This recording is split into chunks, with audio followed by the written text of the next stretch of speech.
पद्मनंदी पंचविंशतिका के स्वाध्याय की आज की कक्षा में हम दानोपदेश प्रकरण के 8वें, 9वें और 10वें नंबर श्लोक को समझेंगे। 3 श्लोक आज अपन समझते हैं। दान का प्रकरण चल रहा है और 8वें श्लोक को उच्चारण करते हैं। भुक्त्यादिभिः प्रतिदिनं गृहिणो न सम्यक् नष्टारमापि पुनरेति कदाचिदत्र सत्पात्रदान विधिना तु गताप्युदेति क्षेत्रस्थबीजमिव कोटिगुणं वटस्य। यानी अर्थ है, लोक में प्रतिदिन भोजन आदि के द्वारा नाश को प्राप्त हुई गृहस्थ की लक्ष्मी यहाँ फिर से कभी भी प्राप्त हो जाती है।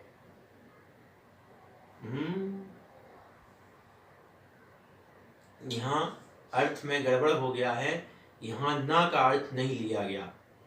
यहाँ पे होना क्या चाहिए अर्थ, ये वाला ग्रंथ जिनके भी पास है उसको आप सुधार देंगे कि अर्थ क्योंकि नहीं वाला है और यहाँ पे नहीं है। अब यहाँ क्या करना है अर्थ, लोक में प्रतिदिन भोजन आदि के द्वारा नाश को प्राप्त हुई गृहस्थ की लक्ष्मी यहाँ फिर से प्राप्त नहीं होती है। ये अर्थ होगा कि मतलब जिसको भोग लिया है प्रतिदिन भोजन आदि के द्वारा, यानी पैसे हर चीज में लगते हैं, तो उस लक्ष्मी से जो हमने भोग कर लिया है वो वापस आने वाला नहीं है। जिस चीज का भी भोग कर लिया वो पैसा जिसमें लगा वो पैसा तो गया, वो वापस आने वाला नहीं है। खा लिया, पी लिया, पहन लिया, वो उसका वापस थोड़ी उपयोग आता है। वो तो जो एक बार था, मान के 100 रुपए का भोजन आपने किया तो उसका कुछ मिलेगा, कुछ नहीं मिलेगा, वो तो वेस्ट गया। जैसे कि लेकिन अभी देखो ये पूरा यहाँ पे गड़बड़ हो गया। अब इसका कैसे बनेगा अर्थ, लेकिन उत्तम भूमि में बोया हुआ बट वृक्ष का बीज करोड़ गुना फल देता है। अब देखो कैसे होगा, अब संस्कृत से देखना पड़ेगा। सतपात्र दान विधिना तु गताप्युदेति क्षेत्रस्थ बीज में कोटि गुणम वटस्य। सतपात्र दान विधिना, लेकिन देखो पहली लाइन में क्या कहा, भुक्त्यादि भी प्रतिदिनम गृहिणो, जो भोजन आदि के द्वारा ग्रस्तों ने जिसका भोग कर लिया है वो नष्टा और ना पुनरेति कदाचित अत्र, वापस आने वाला नहीं है। लेकिन सतपात्र दान विधिना तु, सतपात्रों को विधि पूर्वक जो दान दिया गया है, गतापि जाने पर भी, देखो एक हमने खुद ने भोजन किया वो क्या हो गया, गया, वेस्ट, टोटल वेस्ट। लेकिन सतपात्र दान विधिना, साधु आदि को आहार करा दिया तो क्या हो गया, वो नहीं गया, वो क्या हो गया, उदेति, वो उत्पन्न होता है। बहुत अच्छा श्लोक है, बहुत अच्छा श्लोक है कि जो खुद खाया वो तो गया, वेस्ट हो गया, लेकिन सतपात्र जो साधु आदि हैं उनको जो खिलाया, जो अपनी लक्ष्मी से उनको खिलाया, वो क्या हो गया, गता अपि उदेति, जाने पर भी वापस उत्पन्न होता है। कैसे, उदाहरण दिया जा रहा, क्षेत्रस्थ बीज में कोटि गुणम वटस्य, जैसे खेत में वटस्य बीज, बट वृक्ष है, बट वृक्ष का बीज छोटा सा होता है, उसको खेत में या कहीं जमीन में गाड़ दिया तो कितना बड़ा विशाल पेड़ उत्पन्न हो जाता है। ऐसे ही थोड़ा सा भी दान, हमने बहुत सारा खा लिया वो वेस्ट हो गया, लेकिन थोड़ा सा भी दान दिया तो वो इस रूप से बड़े रूप में फल देता है। निश्चित रूप से ये फल तो मिलता ही है। यदि ऐसा नहीं मिलता होता तो ये हमने एक बार पहले भी कह चुका हूं कि ये असमानता नहीं देखी जाती। एक वो लोग हैं जिनके खाने को बैठे बैठे खाए कोई दिक्कत, एक वो लोग हैं जो मेहनत करने के बाद भी पेट नहीं भर पाते। तो ये कैसा है, ये दान का ही फल है जो इस प्रकार का संसार हमें देखने को मिलता है। तो उत्तम भूमि में बोया हुआ बट वृक्ष की तरह, बट वृक्ष के बीज की तरह यह दान है। इस श्लोक में क्या कहा गया, दान कैसा है, दान कैसा है, बट वृक्ष कि बीज की तरह है, जो छोटा सा होता है और लेकिन बहुत बड़ा आकार बना करके वापस आता है। उसी प्रकार से जैसे बट वृक्ष के बीज को लो अपन डाल लो जमीन में, तो लगेगा जैसे बीज को बर्बाद कर दिया हो, कहाँ गया दिखेगा नहीं, लेकिन जब वो आता है तो ऐसा डालने पर तो लगेगा जैसे बर्बाद कर दिया हो, लेकिन वही बीज बहुत बड़ा पेड़ बन करके आता है, फल लाता है। ऐसे ही यह दान है। दान देखने में ऐसा लगता है कि इतने पैसे खर्च हो गए इसको दान देने में, उसकी सहायता कुछ भी, लेकिन वह क्या है, वह ब्याज क्या, चक्रवर्ती क्या, महाचक्रवर्ती ब्याज की तरह अपन को फल देता है।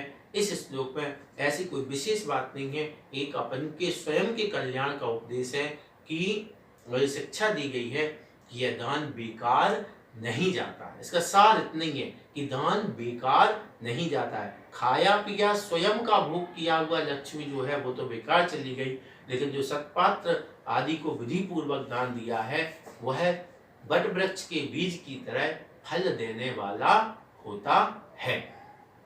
तो एक छोटा सा प्रश्न जैसे हो सकता है कि सत्पात्र को विधि पूर्वक दान किस प्रकार से फलित होता है, तो उदाहरण के रूप में लिख सकते हैं आप कि जैसे बट वृक्ष का बीज बड़े आकार में फलित होता है, उसी प्रकार से यह छोटा सा दान भी महान रूप में फल देने वाला हुआ करता है। सरल है और कोई विशेष में प्रश्न भी नहीं होगा।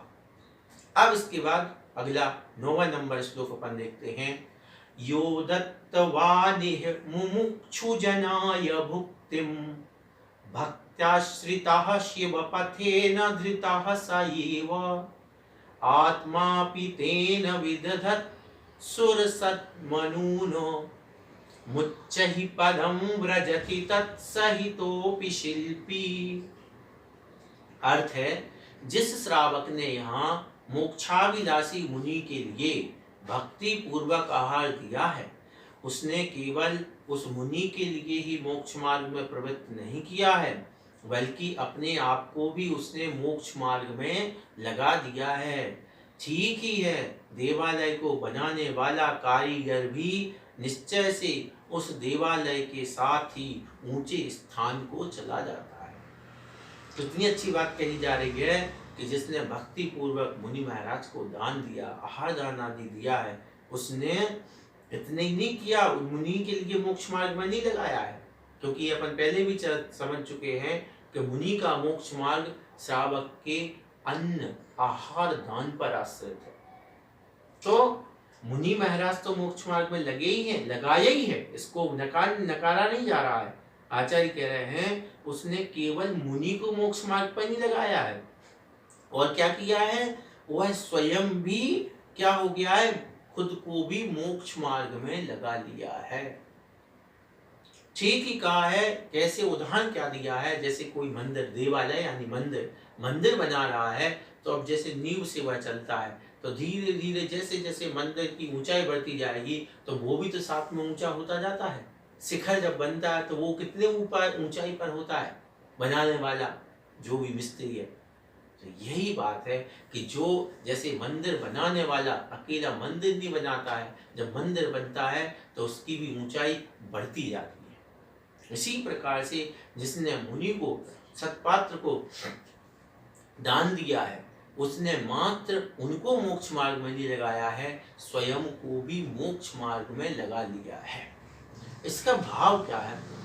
भाव ये है कि अपन ने देखा है जब अपने घर में किन्हीं मुनि के, साधु के, आचार्य महाराज के आहार होते हैं तो अपने भाव कैसे बनते हैं। कितने लोग हैं जो उस आहार के निमित्त से और कितनी चीज़ों का, अभक्षों का त्याग कर देते हैं, नियम ले लेते हैं, व्रत लेते हैं, प्रतिमा ले लेते हैं। कितने साधु आचार्य श्री के संग में या अन्य संगों में भी ऐसे हैं जिन्होंने आहार दिए और उस आहार देने के प्रभाव से वो ऐसे जुड़े गुरु से कि वो स्वयं भी मोक्ष मार्गी हो गए। ये इसका भाव है कि मतलब जब आहार दान आदि दिया जाता है तो उनसे हम संस्कारित होते हैं और मोक्ष मार्ग पर बढ़ जाते हैं। सिर्फ उनको ही नहीं लगाते, स्वयं भी लग जाते हैं। अब यहाँ पर फिर मैं एक बार 2-3 बार में पहले भी आ चुका है ऐसा शब्द मुमुक्षु, यहाँ पे आया यो दत्तवानिह मुमुक्षु जनाय। इतना स्पष्ट है ये मुमुक्षु शब्द जैन धर्म में, अपने जैन आगम में, जो मुनि के लिए ही कहा है हमारे आचार्यों ने। और पहले भी कहा था, मैं अभी भी कह रहा हूँ, यदि किसी को कहीं पता चले किसी शास्त्र में लिखा हो कि मुमुक्षु गृहस्थों को कहा जाता है, तो आप निश्चित रूप से हमें उसका व्हाट्सएप भेजिए, हम भी देखेंगे उसको। नहीं कहा जाता है मुमुक्षु, तो हमारे आचार्यों ने मुनियों को ही कहा है, निर्ग्रंथ जो साधु हैं उन्हीं को ही कहा है। 3 बार तो अपने स्पंदनंदी पंचविंशतिका में आ चुका है। आचार्य समंत भद्र स्वामी जैसे महान आचार्यों ने, सब आचार्यों ने मुमुक्षु साधु को कहा है। तो ऐसे करके ये जो श्लोक है इसमें अच्छी तरह बता दिया गया है कि जो दान देता है वह स्वयं का भी कल्याण करता है। अब इसमें रही बात प्रश्न की, तो प्रश्न सामान्य रूप से देखा जाए तो प्रश्न इसमें कुछ नहीं है। जब कोई एक बड़ा प्रश्न बढ़ेगा कि दान का महत्व बताओ, तो उसमें इस टाइप से जो भी श्लोक हैं उन सबका निचोड़ आ जाएगा। उस दान की महिमा में आप लिख सकते हैं कि जब कोई दान देता है तो वह सिर्फ साधु को ही मोक्ष मार्ग में नहीं लगाता, बल्कि स्वयं भी मोक्ष मार्ग की ओर बढ़ जाता है। तो उसको अलग से इस क्वेश्चन से कोई उत्तर नहीं है, लेकिन अनेक श्लोकों से मिला करके जब कोई बड़ा प्रश्न बनाया जाएगा कि दान की महिमा बताओ, तो वहां पर इसको लिखा जा सकता है। अब इसके बाद 10वां नंबर श्लोक, यह शाकपिंडमपि भक्ति रसानुविद्ध बुद्धि प्रियच्छति जनो मुनि पुंगवाय सा स्यादनंत फल भागत बीज मुक्तम क्षेत्रेण किम भवति भूरि कृषि वलस्य। क्या हुआ इसका? भक्ति रस से अनुरंजित बुद्धि वाला जो गृहस्थ श्रेष्ठ मुनि के लिए शाक के आहार को भी देता है, वह अनंत फल को भोगने वाला होता है। ठीक है, उत्तम खेत में बोया गया बीज क्या किसान के लिए बहुत फल को नहीं देता है? यानी अवश्य देता है। कहने का मतलब उस व्यक्ति को समझाया जा रहा है, जो व्यक्ति उसका मार्गदर्शन किया जा रहा है जो बहुत दान नहीं दे सकता है, थोड़ा सा है उसके पास गृहस्थी में, लेकिन तो उसको भी आचार्य कहते हैं चिंता मत करो, थोड़ा भी दान क्या है, जैसे किसी के पास बहुत सारा देने को हो, मतलब बहुत सारा बीज रखा हो, लेकिन वो गलत जगह पे उसको डाल दे, मतलब बंजर भूमि पे डाल दे, तो मान के तो उसने 10 बोरे भी डाल दिए तो उसको कुछ भी मिलने वाला नहीं, वो उसका बीज और बर्बाद हो जाएगा। और किसी के पास मान के चलो 1 किलो भी बीज था और उसने अच्छी भूमि में डाला, उर्वरक भूमि में डाला, तो उसको फल मिलेगा। इसी प्रकार आचार्य महाराज कह रहे हैं कि किसी गृहस्थ के पास थोड़ा भी साग सब्जी थोड़ा सा भी देने को है, उसने वो भी आहार दान आदि आहार देता है, मतलब मुनि के लिए साग के आहार को भी देता है, वह अनंत फल को भोगने वाला है। क्योंकि उसने शक्ति नहीं छुपाई, उसके पास साग ही था, फल नहीं थे, फ्रूट्स नहीं थे, ड्राई फ्रूट्स नहीं थे, उसने दाल रोटी का भी आहार करा दिया और भक्ति पूर्वक कराया, उत्तम पात्र को करा दिया है, तो क्या हो गया? जैसे वह उत्तम भूमि का बीज अनंत फल को देने, मतलब बहुत फल को धान्य को देने वाला है, इसी प्रकार से यह भी उत्तम पात्र रूपी खेती में दान दिया गया है, बीज बोया गया है, तो उसको भी बहुत फल प्राप्त होगा, अनंत फल को भोगने वाला होता है। इस प्रकार से इस श्लोक में बताया गया है कि किसका महत्व है? भक्ति से अनुरंजित, भक्ति रसानुविद्ध बुद्धि, उसकी उस मुनि के प्रति इतनी तीव्र भक्ति है। बस कमी क्या थी? उसके पास दाल रोटी थी, उसने साग ही दी, लेकिन वो भक्ति इतनी थी कि उस गृहस्थ श्रेष्ठ ने दिया श्रेष्ठ मुनि के लिए, तो वह साग का आहार भी उसको अनंत फल देने वाला हो गया। उदाहरण किसके सपोर्ट में उदाहरण क्या दिया गया समझाने के लिए? जैसे अच्छे खेत में थोड़ा सा बीज भी बहुत फसल देता है। अब ये श्लोक भी इसी प्रकार से है कि जब दान की महिमा लिखने का प्रसंग आए, बड़ा प्रश्न आए, तो उसमें आप ये लिख सकते हैं कि थोड़ा सा भी जो दान देता है, या इस प्रकार का भी प्रश्न हो सकता है कि थोड़ा सा भी दान, यदि कोई थोड़ा दान देता है तो उसका फल क्या होगा। तो पद्मनंदी महाराज के अनुसार क्या होगा कि थोड़ा भी फल, थोड़ा भी दान उस उत्तम भूमि भूमि में बोए हुए बीज के समान बहुत फल देने वाला होता है। थोड़ी बहुत भाषा बदल सकती है, आप लोग भाषा के बारे में बिल्कुल भी विचार ना करें। भाषा बदल सकती है, अपनी हो सकती है। ऐसा नहीं है कि शब्द जो के जो यहाँ लिखे वही के वही रटते रहे आप, ऐसा नहीं करें बिल्कुल भी। उसका भाव होना चाहिए कि ये भाव अपने वहाँ पे प्रकट हो जाए। इस प्रकार से आज अपन ने 8वां, 9वां और 10वां श्लोक इस ज्ञानोपदेश प्रकरण का पूर्ण किया।